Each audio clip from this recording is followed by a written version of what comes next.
আমি একটু এই পয়েন্টে যাওয়ার আগে আগের পয়েন্টে একটু একটা কমেন্ট করি যে ওয়াহিদুজ্জামান ভাইয়ের যে অ্যাসেসমেন্ট বিএনপির মনোনয়ন নিয়ে, এটার সাথে আমি মোরাললেস এগ্রি করি যে বিএনপির মধ্যে যতখানি বিদ্রোহী প্রার্থী থাকার কথা ছিল, আমরা বিদ্রোহী প্রার্থী এবং তাদের যে রিয়াকশন, এটা কিন্তু তুলনামূলকভাবে অনেক মাইল্ড হয়েছে।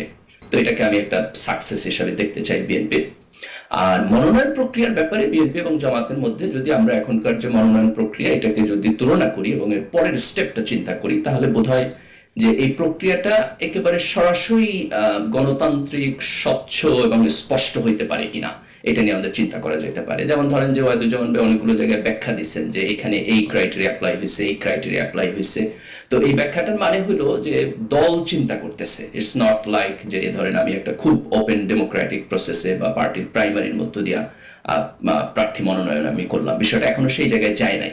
আমাদের কালচারে যাওয়া সম্ভব কিনা এটা নিয়ে আলাপ আলোচনা হইতে পারে, কিন্তু গেলে ভালো হবে কিনা এই চিন্তাটা আমাদের করতে হবে। জামাতের মধ্যে যদি আমরা দেখি, তাহলে জামাতের মধ্যে যেহেতু রিয়াকশন কম হয়, সেহেতু আমরা ধরে নিই যে প্রক্রিয়াটা মোর স্বচ্ছ। কিন্তু জামাতের যে গণতান্ত্রিক প্রক্রিয়া, এটাও একেবারে উন্মুক্ত গণতান্ত্রিক প্রক্রিয়া না। যেমন ধরেন যে তারা যখন ওপিনিয়ন নেয় অথবা তাদের নির্বাচন হয়, সেখানে টোটাল ভোট কাউন্ট মানে এটা পাবলিকলি হয় না বা সবাইকে বলা হয় না, বলে যে উনি একজন জয়লাভ করছেন, ইলেকশন কমিশন ভোট কাউন্ট করে। কিন্তু আমরা একেবারে একটা ওপেন স্বচ্ছ প্রক্রিয়া যেভাবে করি, সেভাবেও তারা আভ্যন্তরীণ প্রক্রিয়া করেন না। তো এটা আরো ওপেনলি করা প্রয়োজন কিনা, অথবা জামাত যখন আরো পাওয়ারফুল পলিটিক্যাল পার্টি হয়ে উঠবে, তখন হচ্ছে এই জিনিসগুলো আভ্যন্তরীণভাবে নতুন প্রবলেম তৈরি করবে কিনা, আমার বোধহয় এই আলাপ আলোচনাটা বিএনপি এবং জামাত দুইটা পার্টিরই করা উচিত, যে আভ্যন্তরীণভাবে আমি আরো গণতন্ত্র আনতে পারি কিনা এবং আরো স্বচ্ছ জায়গায় আনতে পারি কিনা। এবার আপনি আসেন যে জুলাই সনদের মধ্য দিয়ে নারীদের রাজনীতিতে অংশগ্রহণের জন্য আমাদের দুইটা জিনিস দরকার। একটা হলো যে রাজনৈতিক প্রক্রিয়াটাকে এতখানি স্মুথ করা যে সমস্ত নারীরা রাজনীতিতে ইন্টারেস্টেড, তারা যেন পার্টি প্রসেসের মধ্যে দিয়ে উঠে আসতে পারেন। এটা হচ্ছে আমার পয়েন্ট নাম্বার 1। পয়েন্ট নাম্বার 2 হলো যে যেহেতু এখন নারী এবং পুরুষের মধ্যে একটা ব্যাপক ইনইকুয়ালিটি আছে, আপনি যদি পার্সেন্টেজ হিসাবে দেখেন, এই ইনইকুয়ালিটিটাকে একটা স্বাভাবিক প্রক্রিয়ায় আনার প্রচেষ্টা হিসাবে আপনি যদি কোটা দেন, রিজনেবল হইতে হবে। যেমন কোটাটা অনেক বেশি হইতে পারবে না, কিন্তু আপনি যদি কোটা দেন, তাদেরকে কিছুটা সুযোগ সুবিধা দেন, আমার কাছে সেটা জাস্টিফাইড বলে মনে হয়। কারণ হলো এখানে ফিলসফিটা হলো যে আপনি একটা জিনিস অ্যাচিভ করতে চাইতেছেন, এখন এটা নাই, আমি ফর দ্য টাইম বিং একটা অ্যাসিস্টেড প্রসেস আমি তৈরি করতেছি। তো সেই জায়গা থেকে আপনি যে প্রশ্নটা তুলছেন যে জামাত ইসলামের যারা মনোনয়ন দিচ্ছে, সেই মনোনয়ন দেওয়ার মধ্যে আমি জানি না, আপনি বলছেন একজনও নারীদেরকে দেয় নাই, I am not exactly sure, হতে পারে ট্রুথ। তো তার মানে হচ্ছে এখন আন্ডার রিপ্রেজেন্টেড, এবং as a party Jamaat should think about that, যে তারা এটাকে কিভাবে আরো অ্যাসিস্ট করতে পারে এবং নারীদেরকে রাজনৈতিক প্রক্রিয়ার মধ্যে যে পার্টিসিপেশন সেখানে নিয়ে আসতে পারে। আমি আপনার অ্যাসেসমেন্টের সাথে এগ্রি করি। ওকে, আমি আরেকটা বিষয় একটু জানতে চাই, সেটা হচ্ছে যে অনেকেই বলেন জামাতের নেতারা তো বলছেনই যে ইসলামী শরিয়া আইন কায়েম করতে চায় জামাত, এবং আমরা বিভিন্ন জায়গায় যেখানে ভোটের জন্য নেতারা যাচ্ছেন সেখানেও এই কথাটা বলা হচ্ছে।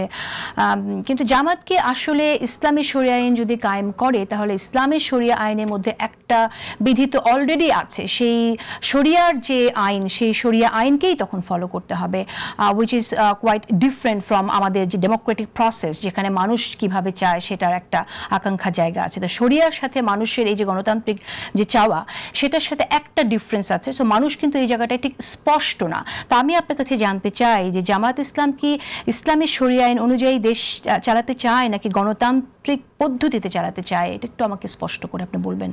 দেখেন, এই প্রশ্নটা যখন এই ডুয়াল জায়গা থেকে করা হয় যে এটা কি গণতান্ত্রিক প্রক্রিয়া না এটা একটা ইসলামী শরিয়া হবে, তখন এই দুইটা জিনিসকে ডিফাইন করতে হবে। যে ধরেন আমি ইসলামী শরিয়া বলতে কি বুঝি, অথবা ইসলামী রাষ্ট্র বলতে কি বুঝি, সেখানে কি গণতান্ত্রিক প্রক্রিয়া আছে?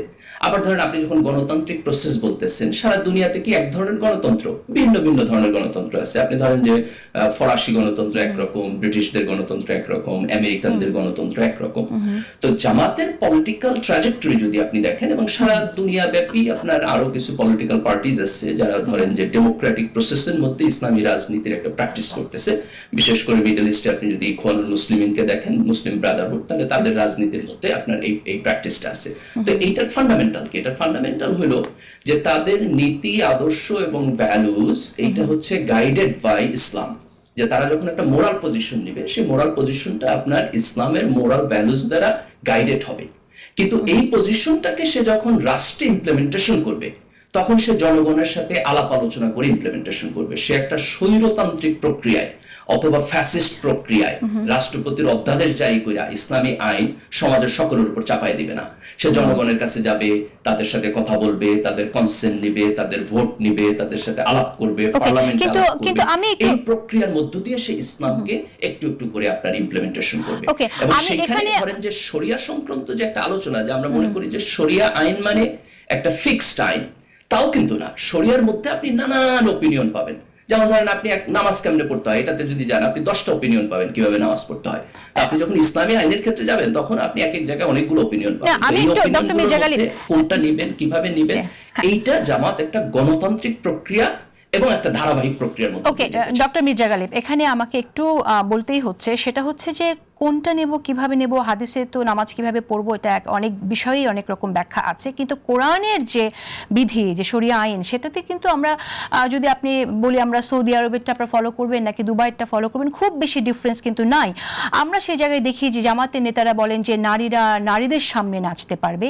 এটা আসলে গণতন্ত্রের মধ্যে এই যে ধারণাটা, এটা আসলে যায় কিনা, এটা তো কন্ট্রাডিক্ট করছে। তো সেই জায়গা থেকে প্রশ্ন, আপনি বলছেন যে ইসলামী শরিয়া আইনের সাথে কোরআনের আইনের সাথে গণতন্ত্রের খুব বেশি ডিফারেন্স নেই, কিন্তু আবার আমরা ইসলামে অন্য আকীদা যারা ফলো করছেন, অন্যান্য দল যারা আছে, তারা কিন্তু এটাকে প্রতারণা হিসেবে দেখে। তো আপনি কি একটু আমাকে সংক্ষেপে বলবেন কিনা, আমাদের একটু সময় ডিফারেন্ট গ্রুপ আপনি দেখবেন যে ইসলামের মধ্যে একটা গ্রুপ আছে যারা স্কলারলি গ্রুপ, তারা মনে করে যে গণতন্ত্র অল আউট হারাম, এই পদ্ধতির মধ্যে দিয়ে ইসলাম বাস্তবায়ন করা সম্ভবই না। That's one group. আবার দেখবেন আপনি যারা ইসলাম খুব ভালো বুঝে না, তাদের একটা গ্রুপ আবার এই ব্যাখ্যা পছন্দ করে। কি জন্য ব্যাখ্যা পছন্দ করে? কারণ এই ব্যাখ্যার মধ্যে দিয়ে সে বলতে পারে যে ইসলামী রাজনীতি বাদ দিয়ে দাও, এটা একটা জগা খিচুড়ি জিনিস, সেই কারণে পছন্দ করে, বুঝা শুনে পছন্দ করে। বিষয়টা এরকম না। আবার ইসলামিক স্কলারশিপের মধ্যে একটা বিশাল গ্রুপ আছে যারা মনে করে যে আধুনিক গণতান্ত্রিক প্রক্রিয়ার মধ্যে ইসলামিক ভ্যালুস ইমপ্লিমেন্টেশন করা সম্ভব। কাজে আপনার যখন মাল্টিপল ওপিনিয়ন থাকবে, তখন আপনি একটা ওপিনিয়নকে রাইট আর একটা ওপিনিয়নকে আপনি রং বলে মনে করবেন, এটা হয় না, এটা কখনোই না। জামাতের শরিয়া আইন থিওরি আছে, তাই না? ভিন্ন ভিন্ন প্রসেস আছে। আপনি কি একটা রাইট আর একটা রং বলেন না, আপনি স্কলারলি আলাপ আলোচনার মধ্য দিয়ে নেন। তাহলে ইসলামের মধ্যে এটা স্কলারলি আলাপ আলোচনার মধ্যে দিয়ে আসবে। ওকে, তার মানে জামাতের ইসলাম হবে এটা, মানে জামাতে ইসলাম না, জামাতের ইসলাম, এটা ডিফারেন্ট, মানে এটা ইসলাম হবে না। That's the wrong interpretation. এটা ইসলামই হবে, কিন্তু ইসলামের দেখেন, ইসলাম একটা গাইডিং প্রিন্সিপাল দেয়। সেই গাইডিং প্রিন্সিপালের মধ্যে আপনার ফ্রিডম থাকে। যেমন আমি আপনার একটা উদাহরণ দিই, ধরেন আপনি একটা মসজিদ বানাবেন। এই মসজিদ বাংলাদেশে যদি হয়, তাহলে মসজিদে আপনার নামাজ পড়তে হবে পশ্চিম দিকে মুখ ফিরাইয়া। এটা আপনি চেঞ্জ করতে পারবেন না, নড়চড় করতে পারবেন না। কিন্তু আপনার মসজিদ দোতলা হইব না তিনতলা হইব না চারতলা হবে, মসজিদের আপনার মিনার কেমন হইব, এটার আর্কিটেকচার কেমন হইব, মসজিদের কালার লাল হইব, সাদা হইব না নীল হইব, কার্পেট দিবেন কি দিবেন না, মাইক থাকবে কি থাকবে না, এগুলো তো আপনার ফ্রিডম। এবং একটা মসজিদ আরেকটা মসজিদ থেকে আলাদা হইতে পারে। এখন ধরেন আপনি স্ট্রিট 1 এর মসজিদ স্ট্রিট 2 চাইতে আলাদা, এখন আপনি বলবেন স্ট্রিট 1টা আসলে আল্লাহর মসজিদ না, এটা হলো স্ট্রিট 1 এর মসজিদ। এই স্টেটমেন্ট তো রাইট না, তাই না? ইসলামের ভ্যালিড সীমারেখার মধ্যেই আপনার পার্থক্য থাকতে পারে, ভিন্ন ভিন্ন লোকের আন্ডারস্ট্যান্ডিং থাকতে পারে। যেমন ধরেন আপনি হানাফি ফিক কমপ্লিটলি ডিফারেন্ট দেন সালাফি ফিক। এখন কি আপনি হানাফি ফিককে বলবেন এটা হানাফি ইসলাম, আর সালাফি ফিকের বলবেন সালাফি ইসলাম? না, দুইটাই ইসলাম, কিন্তু দুইটাই ইসলামের মধ্যে স্কলারলি আন্ডারস্ট্যান্ডিং এর জায়গা। ডক্টর মির্জা গালিব, আমাদের কনফিউশনটা কোথায়? যখন আপনি কথা বলছেন তখন আপনার কথাটা সাউন্ডস ডিফারেন্ট দেন আপনার অন্য দুই একজন নেতা, যেমন ধরেন যিনি জামাতের নেতা, যিনি বললেন যে নারীদের সামনে শুধু নাচতে পারবে।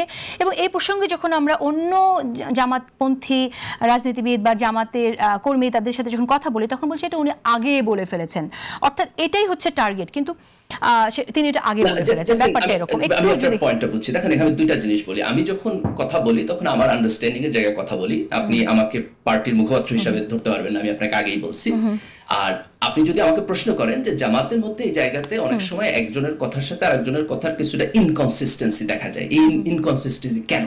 এটাকে যদি আপনি সোশ্যাল সায়েন্সের জায়গা থেকে আমাকে কোশ্চেন করেন, তাহলে আমি আমার আন্ডারস্ট্যান্ডিং এবং অবজারভেশনের জায়গা থেকে বলতে পারবো। সেটা হলো যে দেখেন, মডার্ন টাইমে একটা ইসলামিক সিস্টেম কিভাবে কাজ করবে, এটা একটা কমপ্লিকেটেড একাডেমিক কোশ্চেন। এই কোশ্চেনের উত্তর আমাদের স্কলারদের কাছে 100% নাই, ইসলামিক স্কলারদের মধ্যে এটা 100% নাই। যেহেতু এটাকে ফিগার আউট করতে হবে, মাওলানা মওদুদী ওনার লেখালেখিতে বলছেন যে আমরা এটা over the time figure out করবো, let us start the work, তারপর যখন যেটা সামনে আসবে সেটাকে ফিগার আউট করবো। উনিও ফিগার আউট করেন নাই, ইউসুফ আল কারদাবি কিছুটা লেখালেখি করছে। যেহেতু এটা ফিগার আউট না কমপ্লিটলি, সেহেতু আপনি সামটাইমস ইনকনসিস্টেন্সি দেখেন। তো এটা সমাধান কি?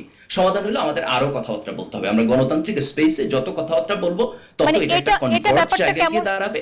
Okay. আর এখানে একটা জিনিস আমি একটু বলি, একটা কমেন্ট করে প্লিজ, একটা জিনিস সেটা হলো যে যতক্ষণ পর্যন্ত এখানে গণতান্ত্রিক প্রক্রিয়াটা প্রিজার্ভ, ততক্ষণ পর্যন্ত স্বচ্ছতা এবং কমিটমেন্টের ব্যাপারে আমাদের ভয় পাওয়ার কিছু নাই। তার কারণ হলো সে ওপেন স্পেসে আসবে, আমার সাথে আলাপ করবে, নির্বাচনে যাওয়ার আগে কমিটমেন্ট দিবে, লোকদের ভোট নিবে, ভোট না হলে সেটা বাস্তবায়ন করবে না। তো আচ্ছা, এটা যেন ধন্যবাদ। কখনোই একটা ধরেন যে ইউরোপিয়ান হিস্ট্রিতে চার্চ কেন্দ্রিক না, না, যেরকম কিন্তু একটা থিওক্র্যাটিক স্টেট ছিল, আমরা যেন কখনোই এইরকম একটা ডমিনেন্ট আপনার মানে থিওক্র্যাটিক স্টেটে রাইট, না কিন্তু যাই।